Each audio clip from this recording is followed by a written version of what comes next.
بسم اللہ الرحمن الرحیم نحمدہ ونصلی علی رسولہ الکریم اما بعد۔ بیٹی پہ ایک بڑی شاندار بلڈنگ ہے نا، انگریزوں کی بنائی ہوئی، تو لوگوں نے دیکھا تو کہا دیکھو انگریز کتنے ہوشیار ہوتے ہیں، کتنے دور اندیش ہوتے ہیں، اسی سے ہم سے متاثر ہو گئے۔ تو دیکھو بلڈنگ بنایا ہے 100 سال کا، 200 سال کچھ دیکھنا نہیں پڑے گا اس کو۔ تو دوسرا دیندار تھا، اس نے کہا بہت بڑے بیوقوف ہوتے ہیں، یہ 100-200 سال کی سوچتے ہیں، اور مسلمان کو آخرت تک بتایا جاتا ہے۔ کون عقل مند ہوا جو رہنے کا ٹھکانہ بنا لے، جیسے یہاں رہنے کا ٹھکانہ بنا رہے ہیں ویسے جنت میں رہنے کا ٹھکانہ بنا لے۔ یہ بنتا ہے گناہ چھوڑنے سے۔ کیسے بنتا ہے؟ گناہ چھوڑنے سے۔ تو صبح میں ہم طے کریں گے، کیا طے کریں گے؟ کہ ہم جو فلاں فلاں، یہ بھی اللہ کی بڑی مہربانی ہے کہ ہمارے گناہ چھپا دیتے، کسی کو بتاتے ہی نہیں۔ یہ کتنا بڑا احسان ہے۔ خالی یہی احسان سمجھ میں آئے تو بھی ہم اس کی ماننے لگیں گے۔ ایک ہی احسان سمجھ میں آ جائے تو ماننے لگیں گے کہ کتنا بڑا احسان ہے کہ ہمارے گناہوں کو آپ چھپا دیتے، کسی کو بتاتے نہیں۔ تو جو گناہ کرتے ہیں وہ چھوڑ دیں گے۔ تو غیبت زنا سے زیادہ بری چیز ہے۔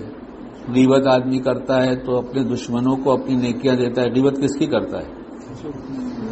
دشمنوں کی کرتا ہے۔ جب دشمنوں کی کرتا ہے تو نیکیاں کس کو دیتا ہے؟ نوٹ کما کر دشمن کو دیں گے تو نیکیاں کیوں دیتے ہیں؟ دین نہیں ہے۔ دین کی شکل نماز روزے حج میں ہے۔ جس کو پورا دین کہتے ہیں اس میں کچھ چیز ہمارے پاس نہیں ہے، تھوڑی تھوڑی سی ہے، تھوڑی تھوڑی جھلک دکھتی ہے۔ جھلک سے کام نہیں ہوگا۔ جھلک دکھا کے چلے جائیں تو بے چین ہو جاتے ہیں آپ، اور رات تک بے چین رہتے ہیں۔ بے چینی دیکھ کر بیوی پوچھے کیا ہے تو اس کو بتانے سے گریز کرتے ہیں، نہیں کہتے کہ خوبصورت لڑکی دیکھا، کہیں گے کیا؟ جو بے چین کرنے کی چیز تھی کہ ہائے میری نیکی لٹ گئی غیبت کر کے، تو کس کو جاتی ہے نیکیاں؟ دشمنوں کو جاتی ہے۔ اس سے بڑے کوئی بیوقوفی نہیں۔ اور ہم نے سنایا تھا کہ فلمی دنیا کا ڈائریکٹر اس نے غیبت چھوڑ دیا۔ وقت کم ہے، جلدی سے اسی کی ایک بات بتاتا ہوں۔ وہ بیان سنتا رہا، آتا رہا، جاتا رہا۔ ایک دن آیا تو رونا شروع کیا، اس سے گناہ ہو گیا۔ اب میں بہت سوچنے لگا، کچھ چپ ہوتا ہی نہیں رہا تھا، رو ہی رہا تھا۔ ارے بھائی چپ ہو جاؤ، آرام سے، ہو گیا نا، توبہ کر لو، اللہ معاف کر دے۔ ہاں، میں سمجھا وہ خیالات آنے لگے کہ اس دنیا کا کوئی اثر تو نہیں آ گیا۔ تو ہم نے کہا بتاؤ تو صحیح کیا ہو گیا؟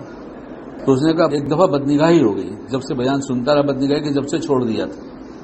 اور میرے آفس پہ ایک لڑکی آ گئی تھی، میں نے اس کے اوپر نگاہ ڈالا، دوبارہ میں نگاہ، میں جانتا ہوں، میرا اللہ بھی جانتا ہے کہ دوبارہ میں نے نگاہ اس پر جو ڈالا تھا وہ اللہ کو پسند نہیں تھی، اور پھر رونا شروع کیا۔ اور کہیں سے پارسا نظر نہیں آتا، نہ اس کے حلیے سے، نہ اس کے دین کے جاننے سے۔ اس کو کہتے ہیں وہ مومن جو گناہ کی بات سنے تو چھوڑ دے، اور طاعت کی بات سنے تو اچھی طرح سے کرنے لگے۔ چھوڑ دیا اس نے، تو ہم بھی طے کر لیں کیا کریں گے، پھر صبح طے کریں گے، ہمیں چھوڑ دینا ہے، چھوڑ دینا ہے۔ اور جب چھوڑنے کی نیت کر لیں گے تو اللہ کی مدد آئے گی ضرور۔